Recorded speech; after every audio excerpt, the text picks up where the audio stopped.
अपना radio 96.9 FM.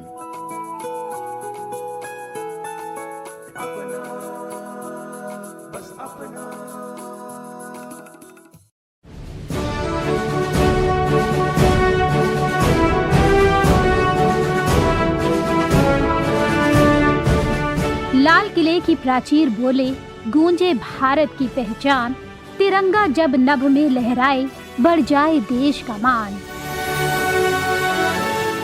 नमस्कार, आप सुन रहे हैं अपना रेडियो 96.9 एफएम। दोस्तों, मैं आरती स्वागत करती हूं आप सभी का हमारे विशेष स्वतंत्रता दिवस कार्यक्रम स्वतंत्रता का मौन साक्षी लाल किला में।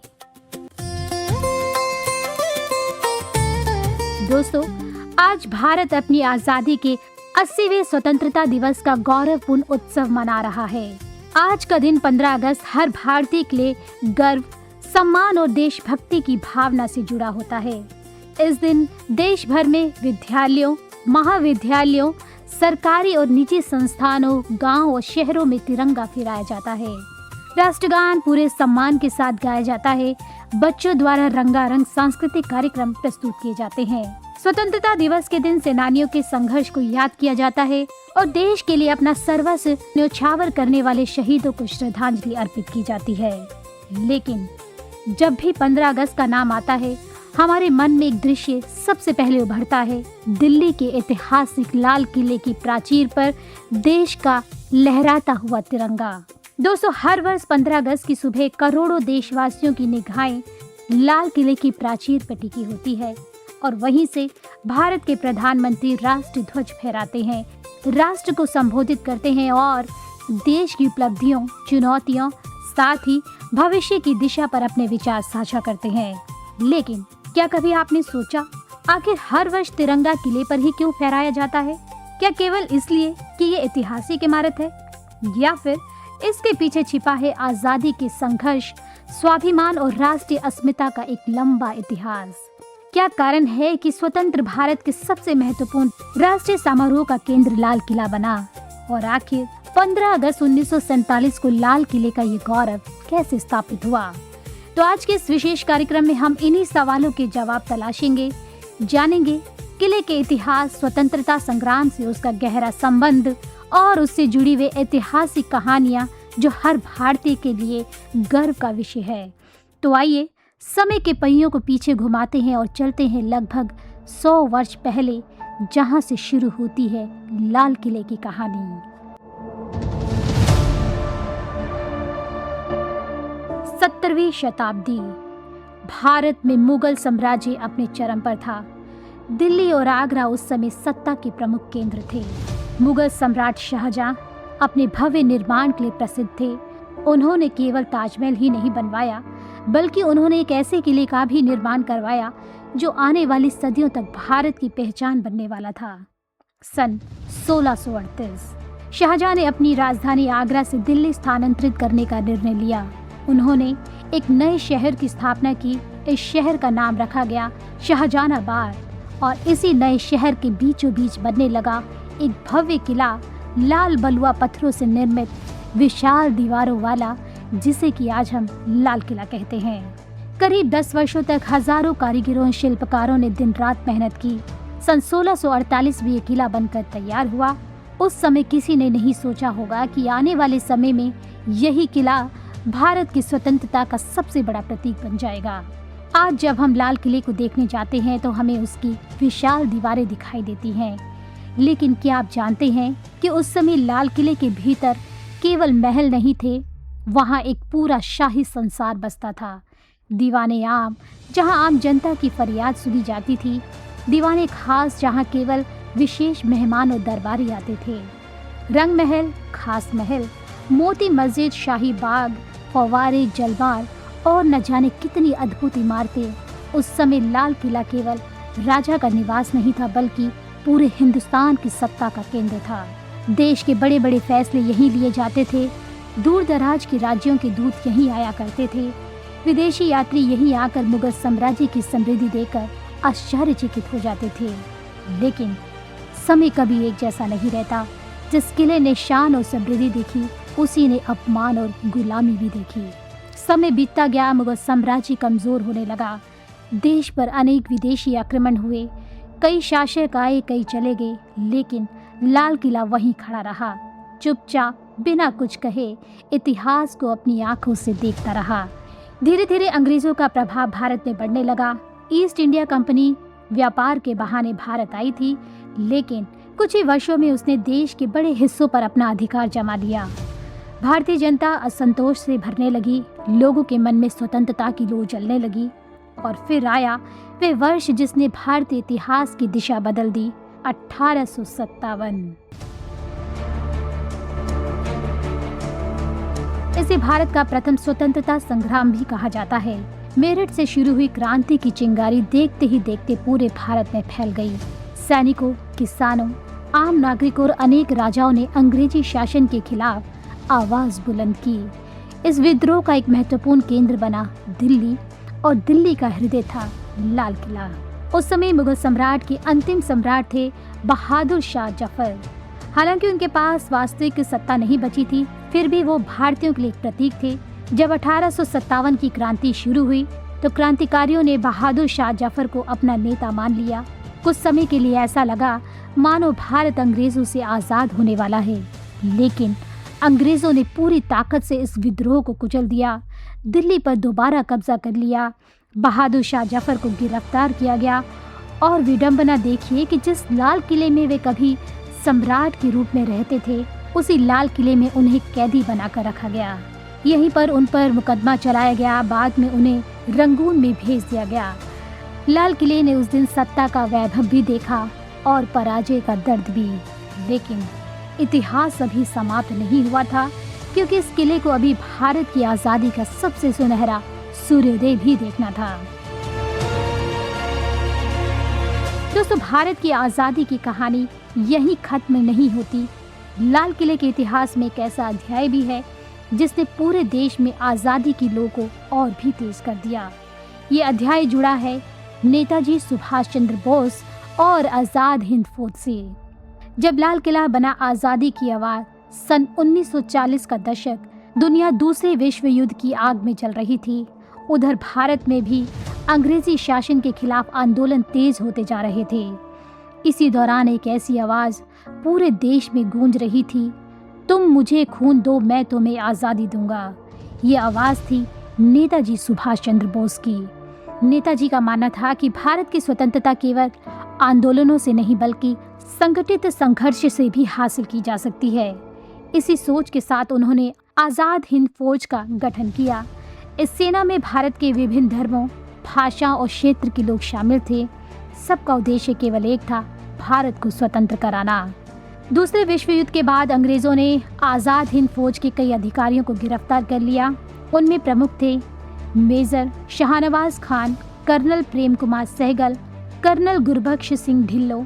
इन तीनों पर अंग्रेजी सरकार ने देशद्रोह का मुकदमा चलाने का निर्णय लिया, लेकिन मुकदमे के लिए जिस स्थान को चुना गया वो था दिल्ली का लाल किला। यही लाल किला जिसने कभी मुगल बादशाहों का शासन देखा था, अब भारतीय सैनिकों के मुकदमों का गवाह बन रहा था। जैसे ही लोगों को पता चला कि आज़ाद हिंद फौज के सैनिकों पर मुकदमा चल रहा है, देश भर में विरोध प्रदर्शन शुरू हो गए। दिल्ली, लाहौर, कोलकाता, मुंबई, चेन्नई, हर जगह लोग सड़कों पर उतर आए। सब एक साथ खड़े थे, सबकी एक ही मांग थी, इन सैनिकों को रिहा किया जाए। इतिहासकार मानते हैं कि लाल किले में चले इन मुकदमों ने भारतीय जनता को पहले से कहीं अधिक एकजुट कर दिया। अंग्रेजों को पहली बार ये एहसास हुआ कि अब भारत पर शासन करना आसान नहीं रहा। एक सपना जो सच होने वाला था। 1946 और 1947 आते आते परिस्थितियां बदलने लगी। देश में स्वतंत्रता की मांग अब आंदोलन नहीं, जन भावना बन चुकी थी। हर भारतीयों की आंखों में एक ही सपना था, एक स्वतंत्र भारत। लेकिन स्वतंत्रता आसान नहीं थी। इस सफर में लाखों लोगों ने अपना कुछ खोया, कई परिवार बिछड़ गए, असंख्य लोगों ने अपने प्राण न्यौछावर कर दिए। उनके बलिदान की बदौलत वो दिन आया जिसका इंतजार पीढ़ियां कर रही थी। 15 अगस्त 1947 की ऐतिहासिक सुबह, वह सुबह जब भारत ने स्वतंत्र राष्ट्र के रूप में अपनी पहली सांस ली। सदियों की गुलामी समाप्त हुई, देश भर में खुशियों की लहर दौड़ गई। लोग सड़कों पर निकल आए, हर हाथ में तिरंगा था, हर चेहरे पर मुस्कान थी, हर आंख में आंसू थे, लेकिन ये आंसू दुख के नहीं, खुशी के थे। दोस्तों, पहली बार लाल किले पर लहराया तिरंगा स्वतंत्रता प्राप्ति के बाद स्वतंत्र भारत के प्रथम प्रधानमंत्री ने लाल किले की प्राचीर से तिरंगा फहराया और राष्ट्र को संबोधित किया। ये केवल एक झंडारोहण नहीं था, वे भारत की नई पहचान की घोषणा थी। वे संदेश था कि अब इस देश की बागडोर उसके अपने लोगों के हाथ में है। कल्पना कीजिए, जिस लाल किले ने मुगलों का शासन देखा, अंग्रेजी शासन देखा, उस किले की प्राचीर पर अब भारत का तिरंगा गर्व से लहरा रहा था। ये दृश्य केवल दिल्ली का ही नहीं था, पूरे देश के स्वाभिमान का प्रतीक बन चुका था। सारे जहां से अच्छा हिंदुस्तां हमारा हमारा, सारे जहां से अच्छा। तो हर वर्ष लाल किले पर तिरंगा ही क्यों? अब शायद इस प्रश्न का उत्तर आपको मिलने लगा होगा, लेकिन आइए इसे थोड़ा और सरलता से आपको समझाते हैं। लाल किला केवल एक ऐतिहासिक इमारत नहीं, ये भारत के कई युगों का साक्षी है। यहाँ से सत्ता चली, यही स्वतंत्रता संग्राम की महत्वपूर्ण घटनाएं हुई, यही आज़ाद हिंद फौज के मुकदमे चले और यहीं से स्वतंत्र भारत ने दुनिया का अपना पहला संदेश दिया। इसलिए हर वर्ष 15 अगस्त को प्रधानमंत्री लाल किले की प्राचीर से राष्ट्रीय ध्वज फहराते हैं। ये परंपरा हमें इतिहास से जोड़ती है, ये हमें याद दिलाती है कि आज़ादी केवल मिली नहीं, बल्कि कई संघर्ष और बलिदान का ये परिणाम है। चलिए अब आपको बताते हैं एक रोचक तथ्य। क्या आप जानते हैं कि जब प्रधानमंत्री लाल किले की प्राचीर पर तिरंगा फहराते हैं तो उसके बाद राष्ट्रगान बजता है और सेना द्वारा सम्मान स्वरूप तोपों की सलामी दी जाती है। इसके बाद प्रधानमंत्री पूरे देश को संबोधित करते हैं। इस भाषण को केवल भारत ही नहीं, दुनिया के कई देशों में भी सुना और देखा जाता है।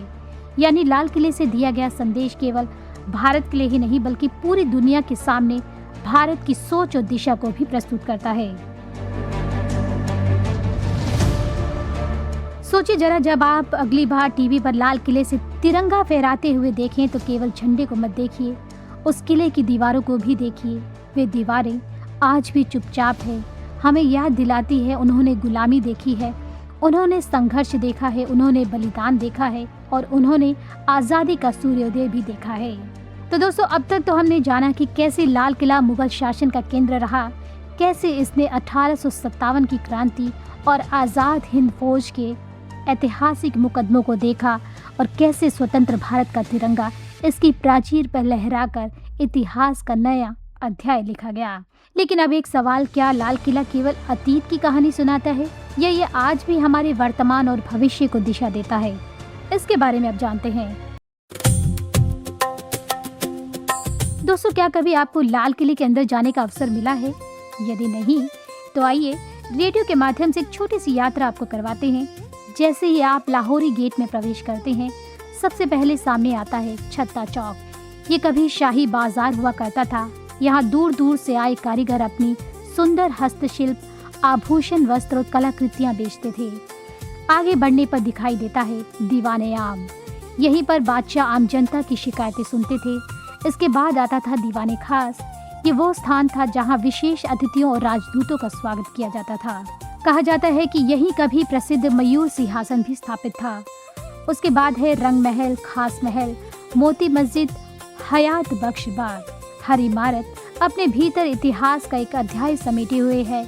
आज भले ही समय बदल गया हो, लेकिन इन इमारतों की दीवारें अभी भी अतीत की कहानियां सुनाती प्रतीत होती है। तो ये लाल किला, इससे जुड़े कुछ रोचक से तथ्य हैं जिसके बारे में हर भारतीय को जानना चाहिए। तो दोस्तों, आपको बता दें कि लाल किले की बाहरी दीवारें 18 से 33 मीटर ऊंची है।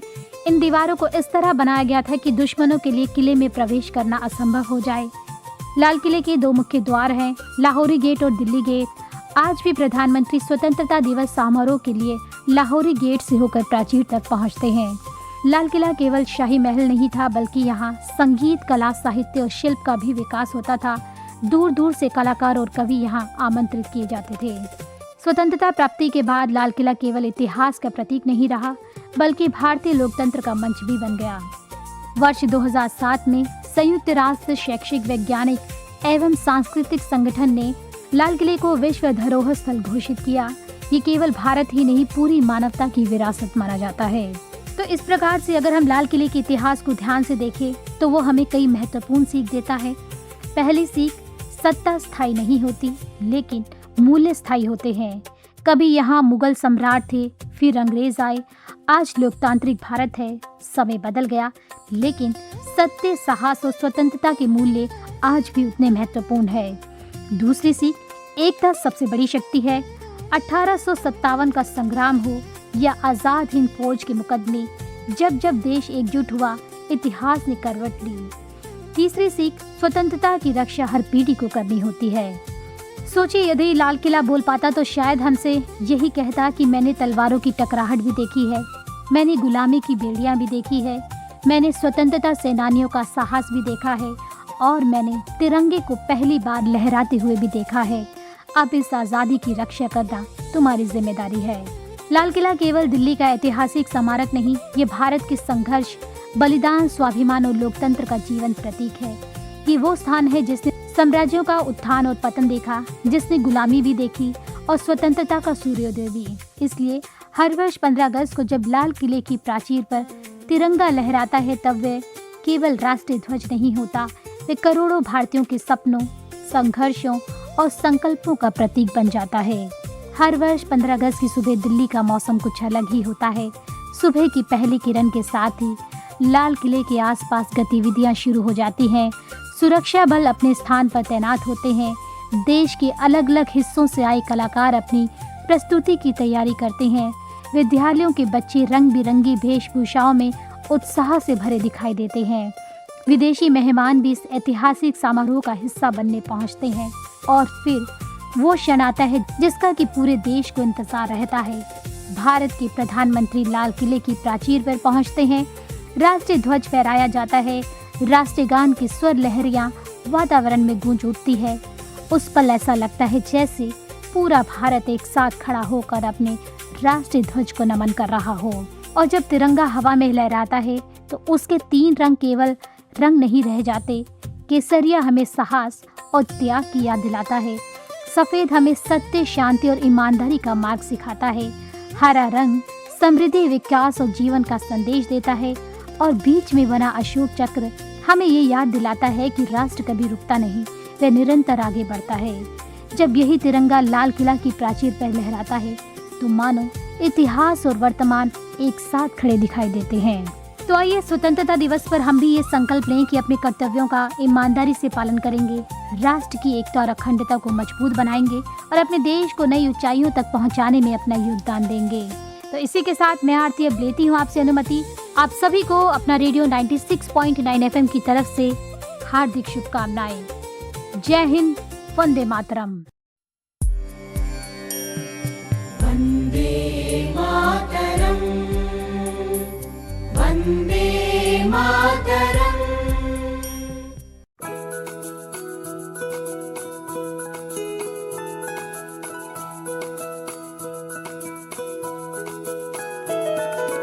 मेरी ख्वाहिशें, मेरे अरमान, मेरा बस यही सपना, जिंदगी में हर कोई समझे हम सफर मुझे अपना अपना, बस अपना।